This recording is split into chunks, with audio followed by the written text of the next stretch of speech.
people who were old and young, people from all different religions, people from different political affiliations, people with different education levels, income levels, and people who lived all over the US were equally likely to have engaged in non-monogamy or not.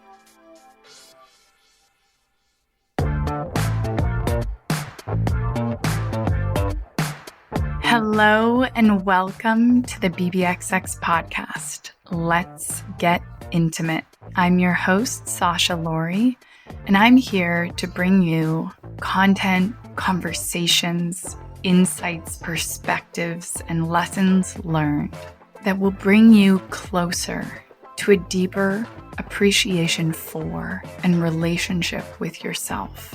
I'm here to bring you conversations about sexuality, self-awareness, self-development, relationships, intimacy, exploration that will guide you on your journey to deeper self-understanding. Our close relationships account for 70% of our happiness and 90% of our well-being. So better relationships really does mean a better life. I'm so happy to have you here with me. And as always, I'm right here next to you along for the ride on this wild, crazy, beautiful journey.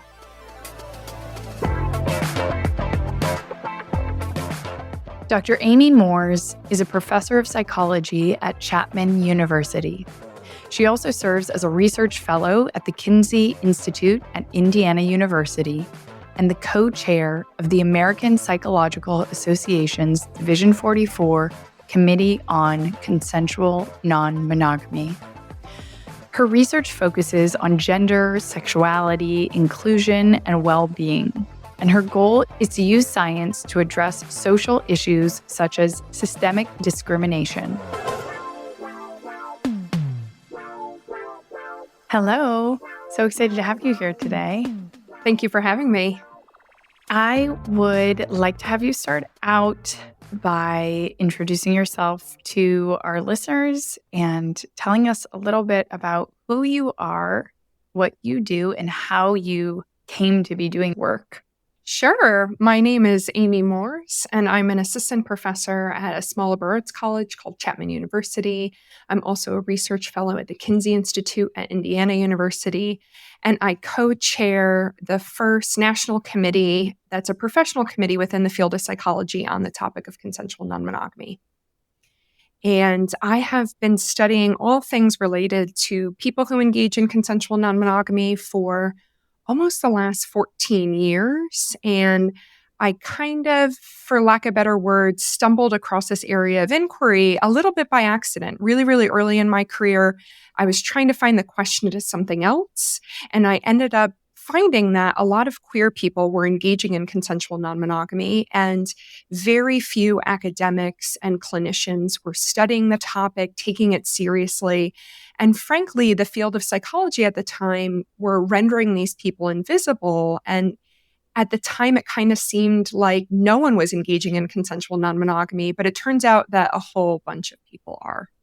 When you mentioned you were looking for something else and this popped up, I'd love to know what other topics or things you see it as being related to, because this might be something that people listening are like, I don't know, this doesn't really relate to me, or this is of interest.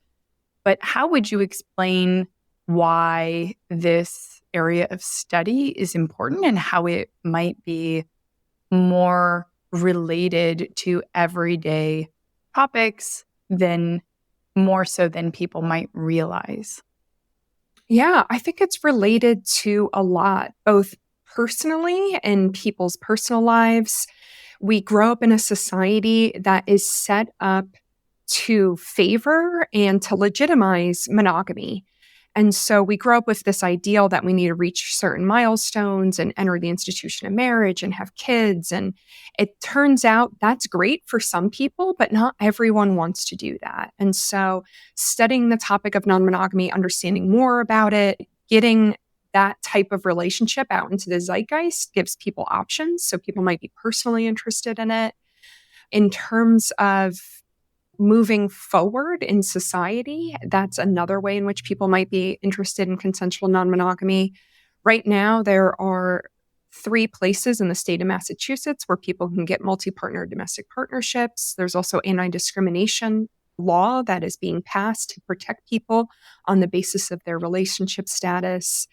And even though some people may not want to personally engage in non-monogamy, they might know people, they probably know people who engage in non-monogamy, and they want to support them or be allies and understand that people might not want to experience the world the same as them.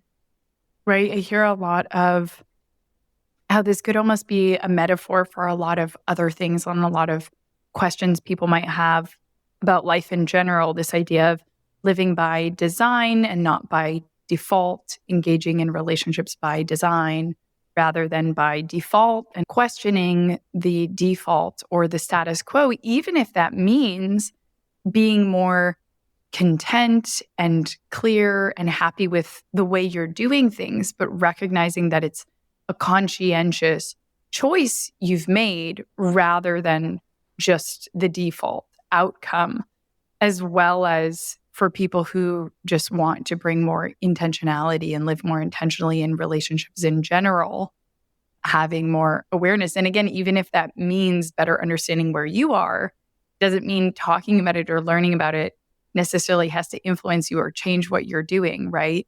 Right. Understanding the full spectrum also helps us get more perspective for where we're at, what we desire, and why we like the things we like and like to engage in things the way that we do.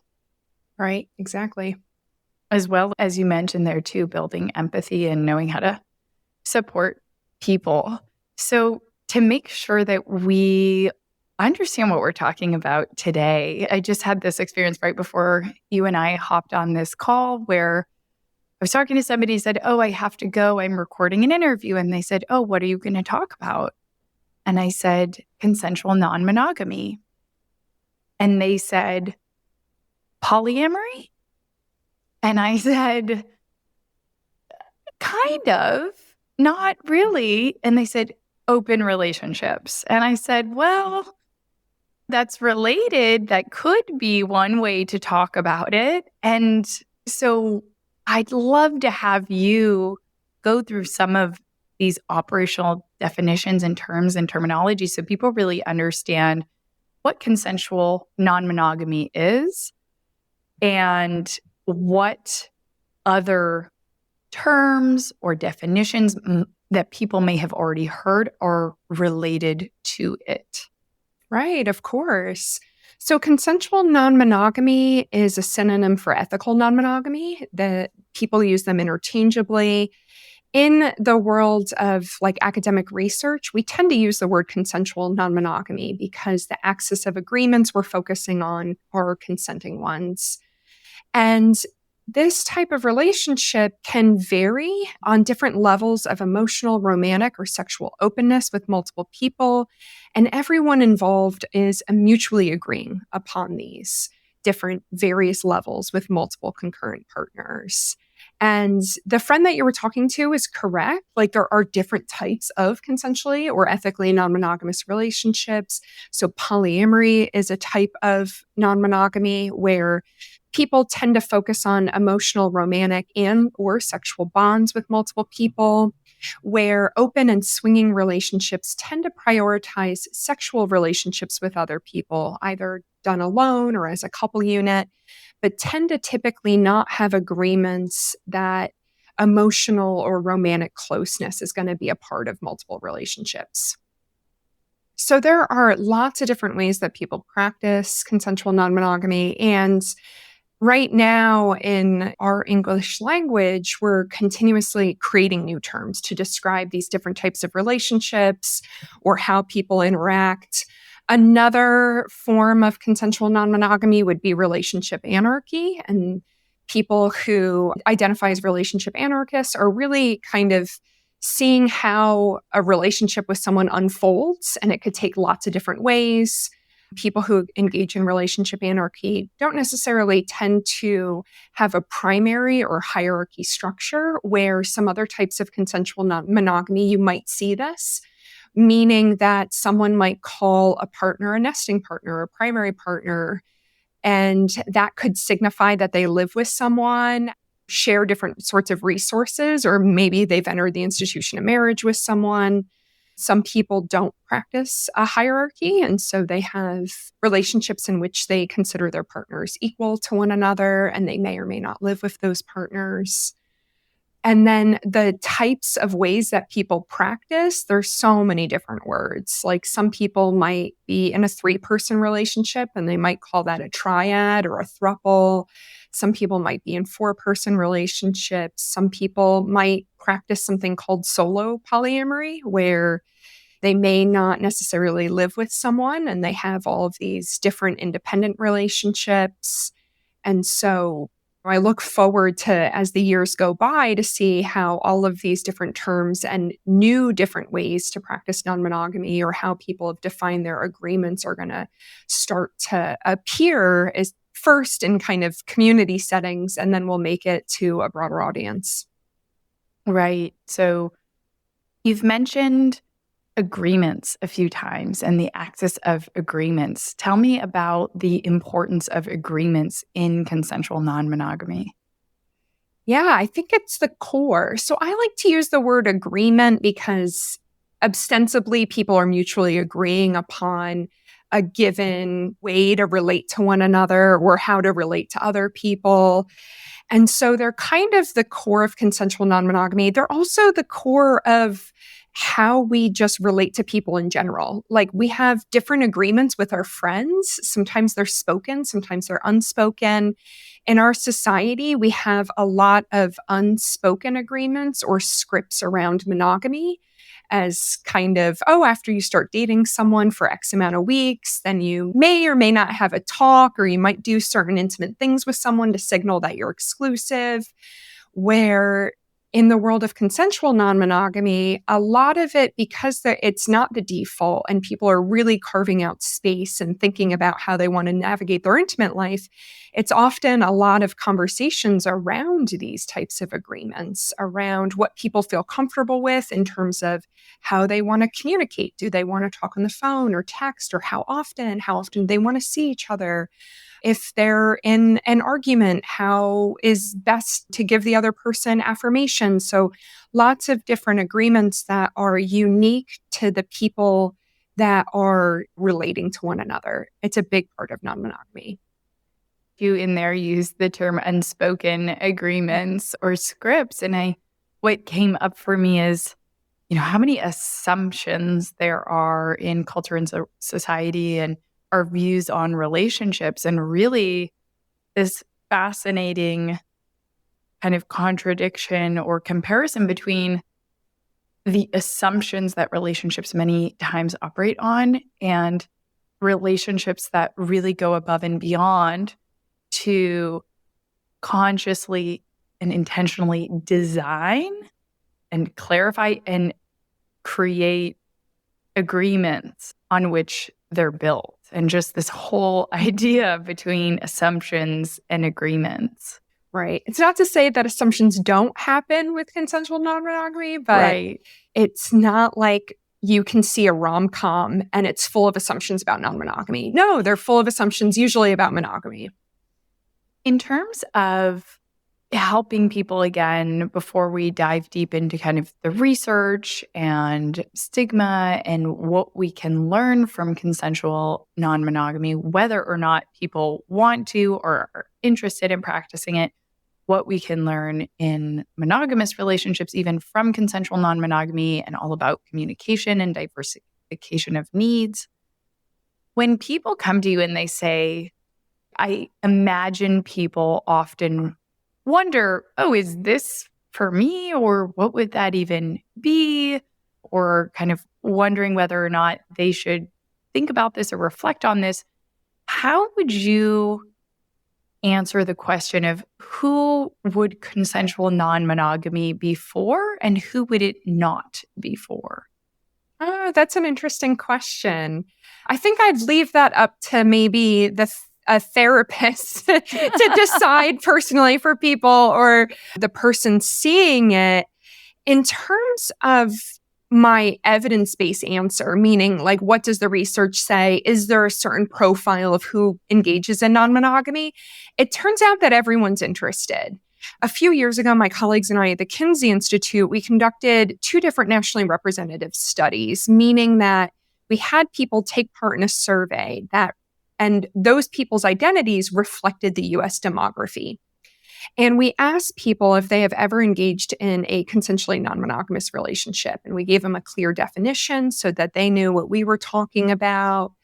And we found that there were just very few differences in who has engaged in non monogamy in the past and who hasn't, meaning that people who were old and young, people from all different religions, people from different political affiliations, people with different education levels, income levels, and people who lived all over the US were equally likely to have engaged in non monogamy or not. And the one difference that we did find is that lesbian, gay, and bisexual people are about 3 times more likely than heterosexual people to have engaged in non monogamy. So, potentially, if someone is a sexual minority or is questioning their sexual identity, non monogamy could be an avenue, especially if they're coming from a couple unit to maybe explore their sexuality. But in terms of other sorts of predictors, it seems like people from all walks of life are interested in this relationship. There might be some more personality or tendency things that might draw someone toward or away from non monogamy. Like, I imagine someone who would identify as very jealous could have a difficult time with consensual non monogamy. But I also trust in the idea that jealousy can be unlearned and managed and people can cope with it, and that non-monogamy could be a good fit if they wanted it. I wouldn't say that's necessarily a barrier for life into trying out non-monogamy. Yeah, and I think that's a great kind of clarification and normalization there in terms of the research referring to just non-monogamy in general. And when people think back, like in their dating lives or that sort of thing, many people have most likely engaged in some form of non-monogamy, whether or not it was consensual or was based on agreements versus assumptions might vary, but really this being something that, many people have engaged with or explored whether or not they use those labels for it. Right. And then today, focusing on consensual non-monogamy, which is kind of, there is a certain difference between like, oh, I'm dating multiple people, and this is more of a formalized something to which we have all agreed and created and designed intentionally versus like kind of is just happening and there are assumptions people may or may not know. Right. They might not talk about the other people. Mhm. Right. There's something so different about that. And it's so interesting how one is much more ethical and the purpose behind it is completely different. And yet it's almost the one that's more stigmatized than just like we're living in the moment and dating around and all that sort of thing. There's something Right. I think that comes up for people of, oh, is that something that people could be okay with? Or, oh, I didn't know that was a thing people agreed on or, in fact, engage in willingly, intentionally, happily. There feels like there's something actually really interesting in the different interpretations between those. I think that people who are casually dating multiple people, they're not necessarily receiving stigma because the end goal is that they're going to enter a monogamous relationship and they're going to get married and they're going to reach those societal milestones. So I think that that's part of that play. And I think our society to some extent is comfortable with this lack of disclosure and opaqueness around dating. Not talking about how people are actually dating multiple people. And I'm not saying anything positive about sexual affairs or cheating, but there is kind of a norm in our society to kind of excuse that type of behavior or even to see it as like common and again, related to this idea that it seems like we're kind of okay with these breaches as long as the end goal is monogamy. I think that's so interesting, right? Where if the end goal is still what society has kind of laid out as the appropriate goal or outcome, and in some way it's working towards that, then it's approved. And if not, there are questions where it's this red Right. flag of, oh, but how could you not want this? Or what would this mean for everybody else who has followed that, right? Raising a lot of uncomfortable questions, not about people who have chosen it, but perhaps on behalf of the people who haven't. In terms of the research that you mentioned that polled people and said, oh, this is actually the number of people who have practiced some kind of non-monogamy in general in the past. What are some of the, I guess, at the stage for where the research was at before this? What did we know? What didn't we know? And what have been some of the most interesting key insights that have come out of this research? So I feel like I've been studying consensual non-monogamy for a long time because I'm kind of a young person and I've been doing this for about 14 years. But I'm actually standing on the shoulder of quite a few people who have done some groundbreaking work. And a lot of those people actually stopped studying non-monogamy for a variety of reasons. Like their university didn't care for them to study that topic. They might have moved on to something else because it's quite frankly hard to get funding to do this work. And so as scientists, we often need to pursue research that is going to be fundable for us to keep our positions in higher ed. And so some of the earlier work, there was some really interesting research by a researcher named Richard Jenks on swinging. So who engages in swinging? What did that look like in the 70s and 80s? So we had a little bit of an idea about how people have stereotypes about swingers, but often they really don't hold up. Like things like people have stereotypes that those who engage in swinging are probably spreading STIs or somehow a vector of doing this. But it turns out that a lot of people who engage in swinging are consistently and correctly using barrier methods and very serious about testing. There was a researcher, Eli Sheff, who is a sociologist by training, and she has been studying people who practice polyamory and are raising kids since 1997, and she's still doing this work, so following these very same people over time. And her work informed science that people who engage in polyamory and are parents and are particularly are co-parenting report numerous benefits of this arrangement. So they can pool their financial resources, they can pool their time resources, and parents say that's really helpful with managing and like raising multiple kids, and especially those who had special needs kids.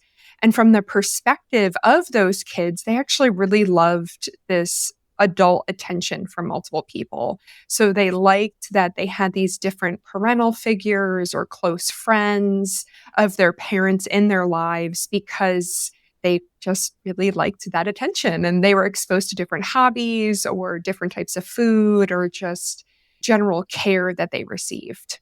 There are other notable researchers, but really in the early 2000s, mid 2000s, when I got started in this research, there just wasn't a lot about how consensual non-monogamy is related to psychological theory. So psychology is a science, and we typically use theories to then make hypotheses and understand how we relate to one another. And there's lots of theories of intimacy and sexuality, like attachment theory. And we just had no idea how non-monogamy fit into these theories of love and intimacy because these theories of love and intimacy were really founded on the assumption that monogamy is a human universal, that people pair bond, that people aren't engaging in consensual non-monogamy. So there was a lot of work to be done there. When I first got started in this work, we had no idea how many people engaged in non-monogamy. Like, no idea. Even though, like, researchers and the good people at the census or Gallup or other types of polling places poll everything, we had no idea how many people wanted to do this, how many people said it was their ideal relationship or had. Over the years, my colleagues and I have thankfully been able to document and start to figure out those numbers. And We also didn't have a good idea of what does the stigma feel like for people who engage in non-monogamy? What does it feel like to be worried about being rejected from your family or friends, or not want to talk about things at work? How does that affect people's mental health? Is it linked to depression? Is it linked to anxiety? And so over the years, my colleagues and I have really been able to explore those types of questions. Right. I think in your research, you identified some of those stigmas that are Mhm. most common.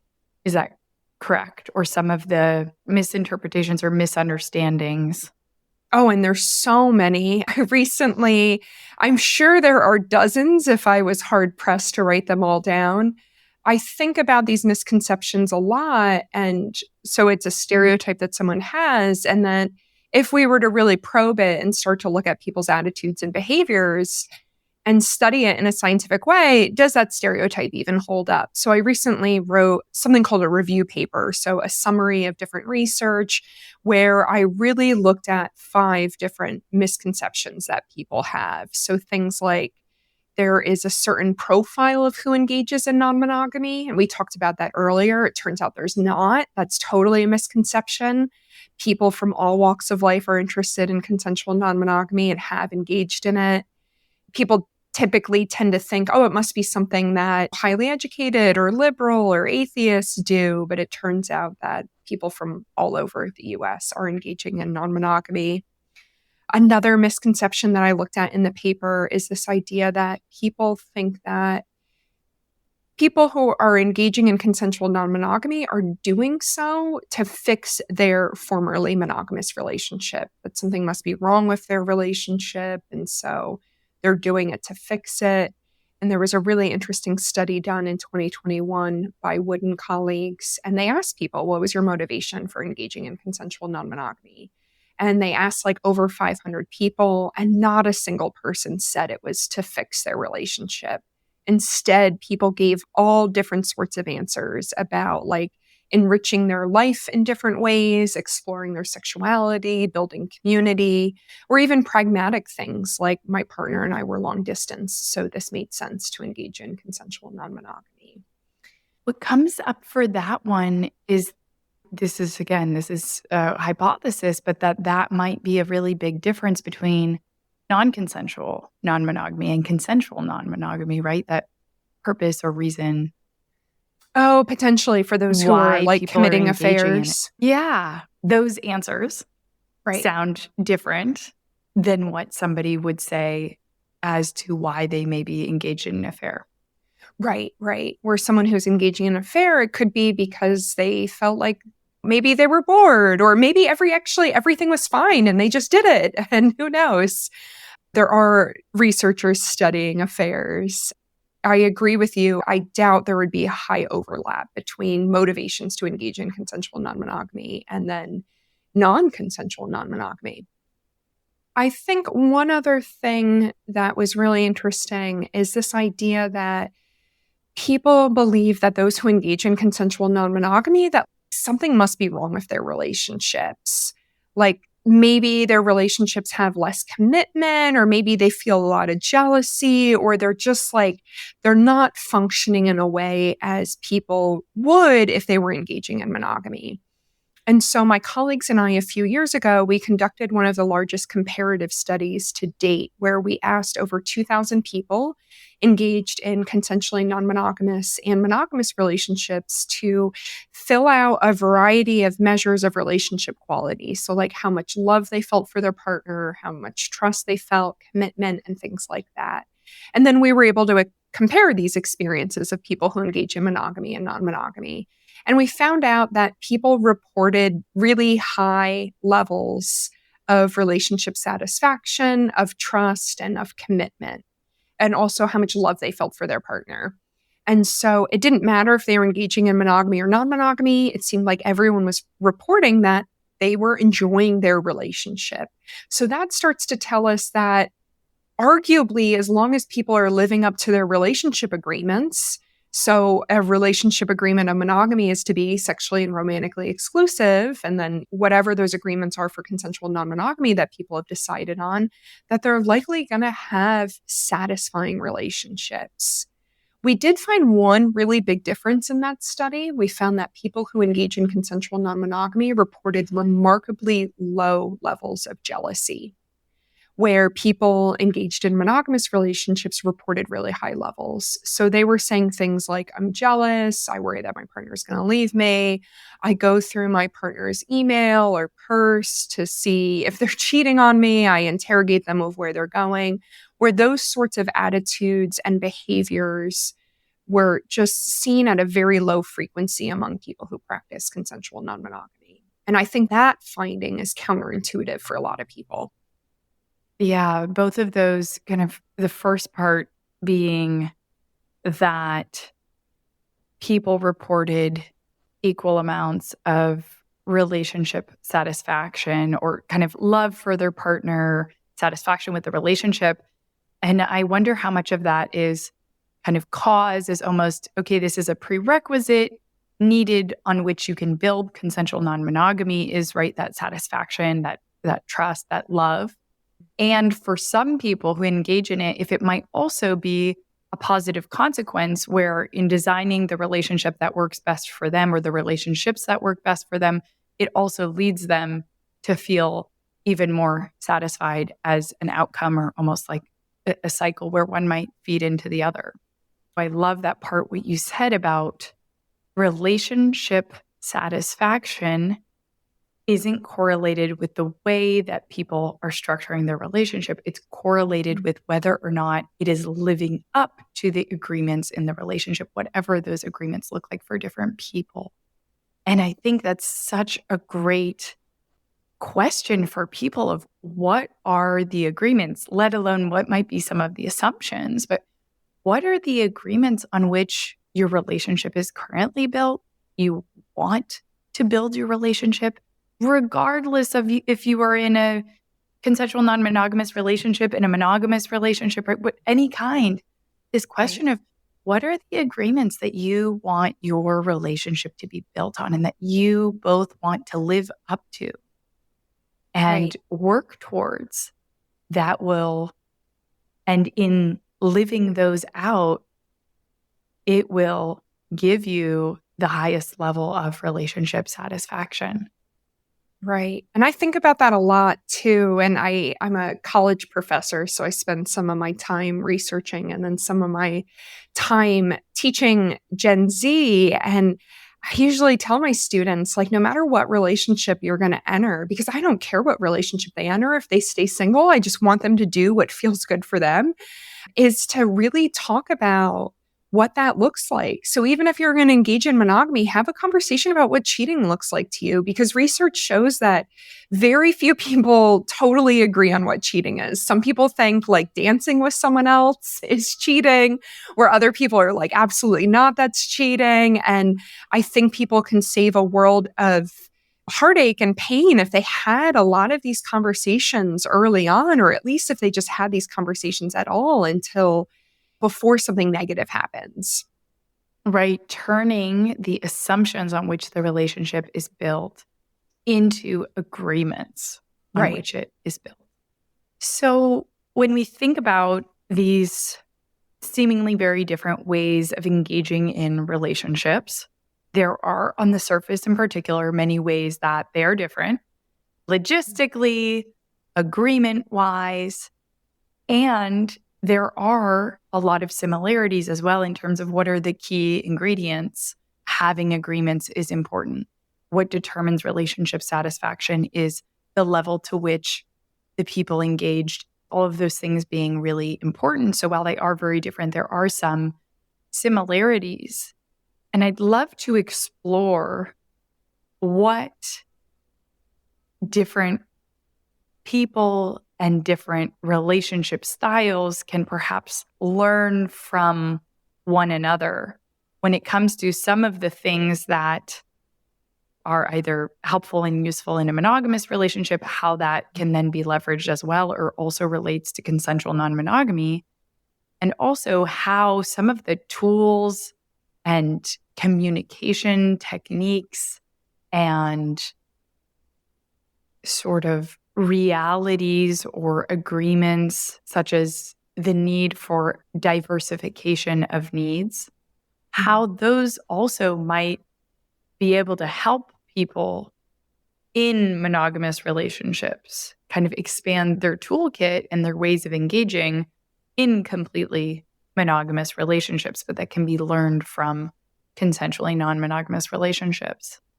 Yeah, and I think about this a good amount. Like, the more we start to uncover how people practice non monogamy, the ways that they navigate their sexual health, the ways that they talk about their sexual desires, the ways that they make the people that they're dating feel special because are often probably dating multiple people or having sex with multiple people. And at the end of the day, we all want to feel special with who we're dating. And what can we learn from those styles of communication, those types of conversations? And I think a lot about how some of those keys might unlock a whole new way of thinking about couples counseling or family counseling. It's not to say that there isn't a bidirectional relationship. I think that a lot can be learned from people who practice monogamy, for people who practice other types of relationships. But I feel like because that is normative and it's so salient in society, I really like to flip the lens and think more about what can we learn from people who practice consensual non-monogamy. Almost, what are the things in a consensually non-monogamous relationship toolkit that we can apply to monogamous relationships? And oh gosh, there's so many. About a decade ago, I wrote a whole paper on this with my former grad advisor. But one of the things that I have continued to find interesting and still do research on to this day is how people who engage in consensual non-monogamy navigate their sexual health with multiple people. In our US society, we tend to have a more or less a lack of comprehensive sex education approach. Many people are still getting an abstinence only or a risk focused sex education at a young age, meaning this is how we prevent disease kind of scare tactics. It's not pleasure focused.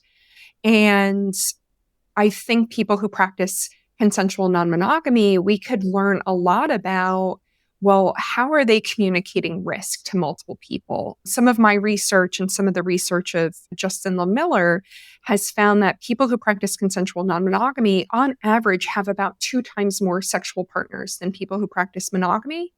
But despite having more sexual partners, they have similar rates of acquiring STIs as people who practice monogamy, and people who practice consensual non-monogamy are more likely to consistently use barrier methods for oral, anal, and vaginal sex compared to people who practice monogamy, and particularly people who practice monogamy but are cheating on their partner.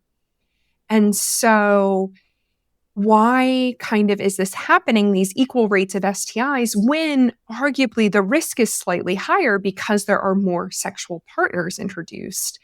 And so some of the things that qualitative research can be really good at is understanding, well, how are you navigating your sexual health? How are you communicating these things to people?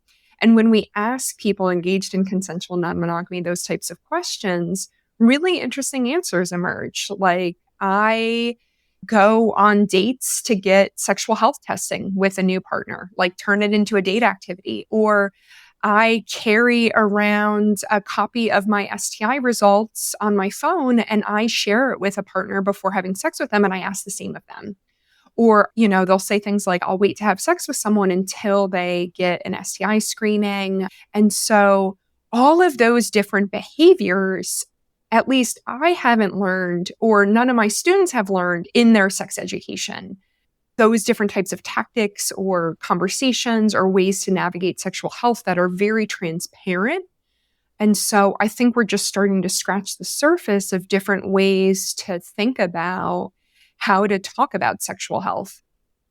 What else comes up in terms of what is in a toolkit in terms of communication or ways of thinking about being in relationship with another person that can relate to monogamous relationships? I think another interesting thing, and this is done often by people who are trained in marriage and family counseling.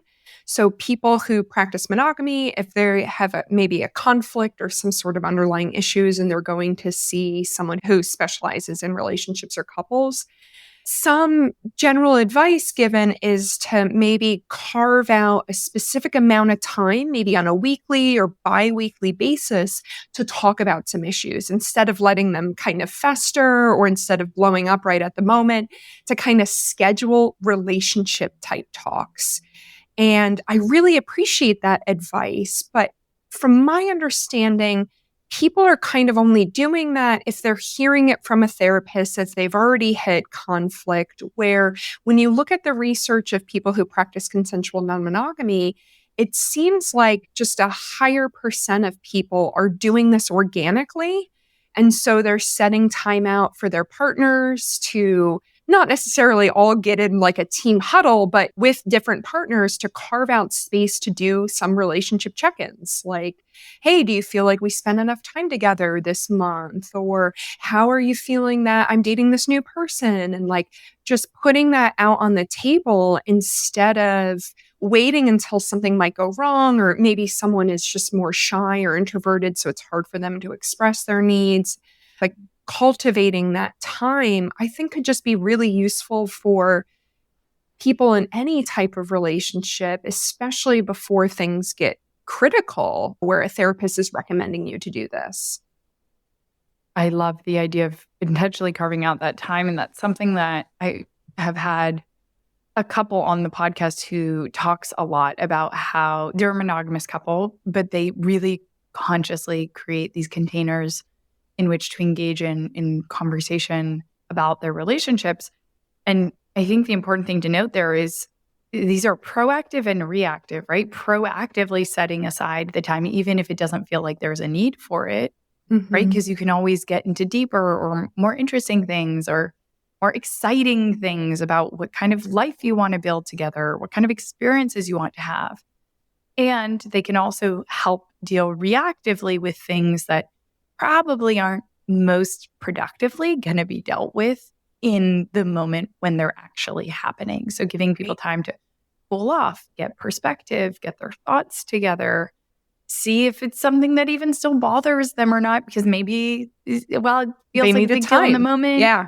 2 days later or 2 weeks later, it no longer is a big deal, right? So Mhm. simultaneously having that kind of proactively as a relationship, don't even want to call it like a health checkup, a relationship design session. And it can also be used reactively, but again, not seeing it as, well, it must be broken if we have to do that. Seeing it as, well, this is going to be unbreakable Mhm. if we do this. Right. Or this is going to be fun or bring us closer together, or, yeah, Yeah. another act of intimacy. Intimacy doesn't have to always take the form of like sex. Yeah. And I loved even just the question of, do you feel like we spent enough time together over Mhm. the past month, right? Or what were some of your favorite moments or what was difficult? Even Right. just if it's focusing on some of the positive things, that will help you get more awareness around what are the things that positively nourish your relationship, so that it's not just about avoiding the negative things or sorting through those, but also, okay, how do we add more of these positive things to our relationship to kind of build them up? In terms of other communication techniques or strategies, that sounds really formal, but in terms of communication in general, is there anything else that comes to mind? And then, of course, there's the topic of diversification of needs. Mhm. That is a point of view on which consensual non monogamy is built. Yeah. And I think some people might take the stance of like really seeking out different partners or different activities because they know, or they have a clear idea of a need that they're looking for. Like, we could think of maybe a sexual need, like a very specific kink partner, and you're going out, you're trying to find that person. And then I think other people just realize that as humans, we just enrich each other's lives in different ways. Just like people who have multiple different best friends, they probably bring out different sides of us. Maybe some of them fulfill needs or just bring out a really funny side, or maybe we're more emotionally close with people. And I think those things sometimes just kind of happen for people who engage in consensual non-monogamy, and it might be like a byproduct or an accident, whereas some people really might intentionally go to seek out partners because they're realizing they really want someone to share a specific thing with. Right. And in monogamous relationships, the same thing being true where, one person, and this is kind of an idea that I think has become a lot more common and accepted and recognized, where one person cannot be everything for the other person.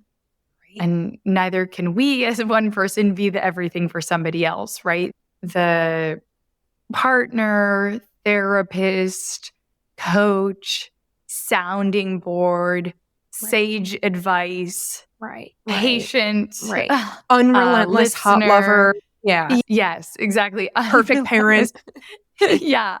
Hot and steamy, but always there to change every diaper, yet right. romantic. Then also super secure and safe. Really busy, yet always available, yet making a lot of money. Yet has enough free time. And it's just, it can be really overwhelming, if and not impossible. Stable and predictable, yet spontaneous and novel.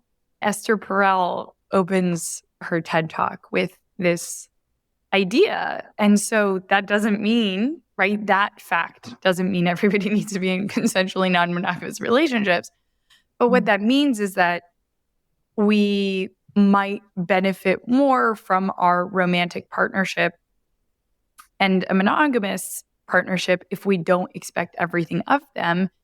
And if we use all of these other resources that we have, our friends, our family, our network, our communities. Mm-hmm. Unfortunately, we don't have the whole village that we used to have to support all of these things. But metaphorically speaking, especially if we actually allow others to help us in the way that many of them probably want to, mm-hmm. we do in some ways have a village, or at least a group of people who can help fulfill different needs and be even better and more specialized for different needs that we have.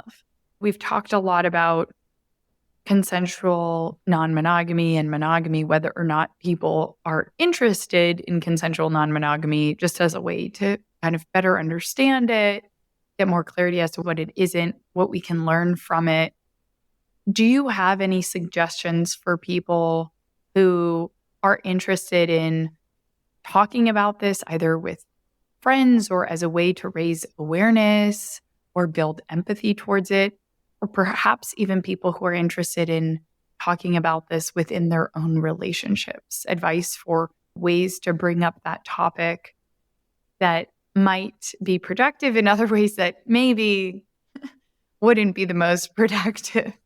Yeah. So I guess I'll answer the second one first. For people who are interested about maybe if they're casually dating a bunch of people or in a monogamous relationship and they're thinking about transitioning to non-monogamy, the advice I typically give people is to read a bunch about consensual non-monogamy before hopping on a dating app or before trying to even date. Read about the different types.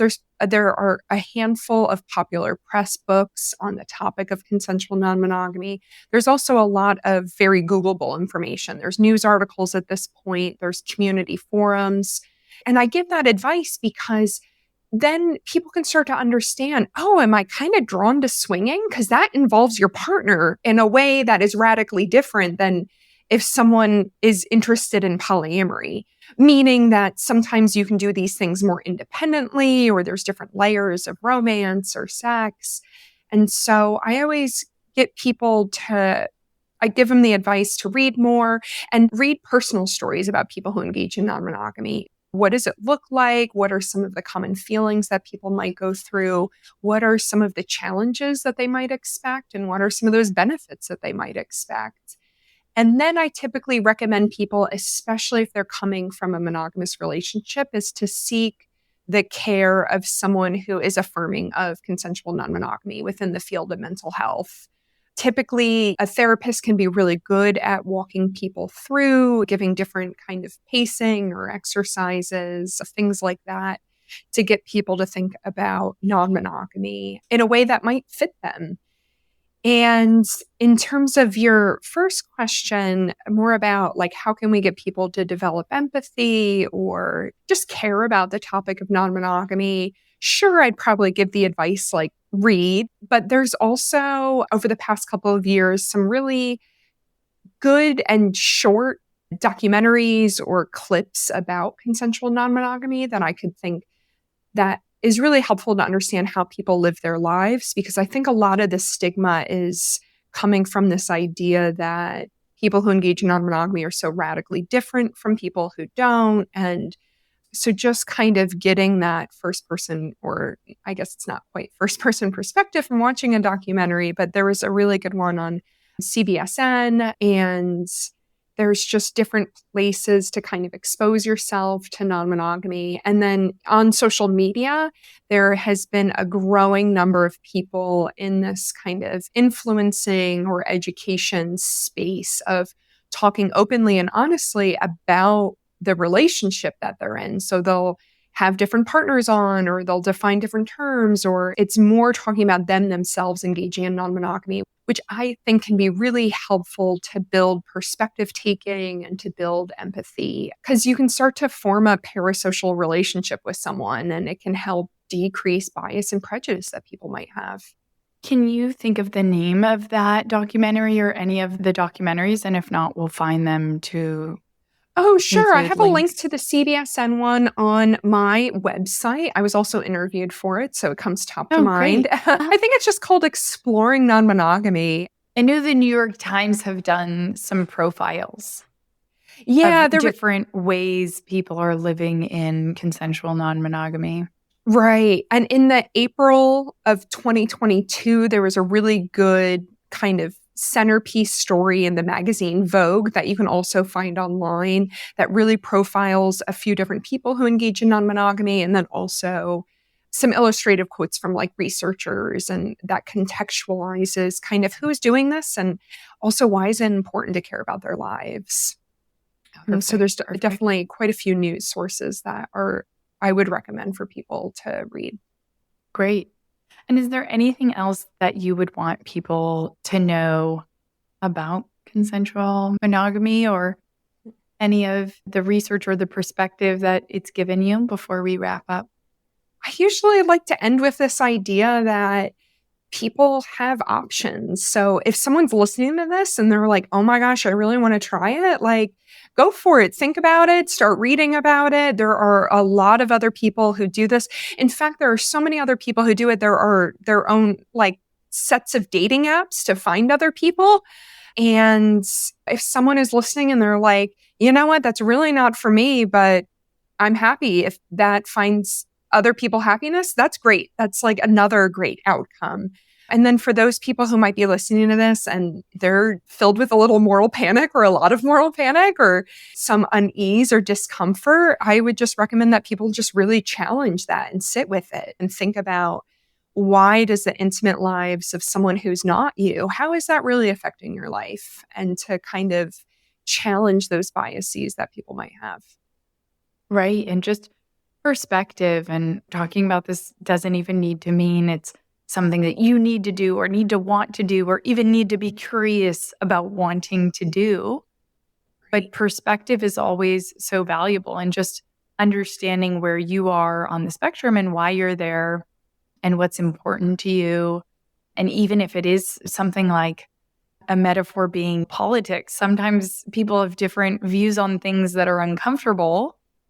It doesn't mean talking about it is going to change your mind, but it might mean that you have different perspective or more insight or more understanding. And in fact, it might just mean you feel even more passionate about your choices and your perspective as a result. But there's always something to be said for expanding our own perspectives and even sometimes challenging them. Yeah, I totally agree. Wonderful. Well, thanks so much for coming on the show today. And I look forward to continuing to share your research with our listeners. Great. Thanks so much for having me. Thank you so much to each and every one of you for tuning in to listen to our show. If you like what you learned and you know someone who might also like listening, please do share this podcast. You can also feel free to reach out to us anytime if you'd like to submit questions, requests for experts to have on the show, or if you'd like to share your positive feedback or constructive criticism. We'd love to hear what you think. It's the only way we can learn and grow along with you. Be sure to check out our website, follow us on Instagram at bbxx.world, and subscribe to the book club newsletter, where we send out even more resources to help you dive even deeper to the topics that we bring to you on the show. Once again, we encourage you to take what we discuss on this show and apply it in your everyday life. Because remember, better relationships equals better life.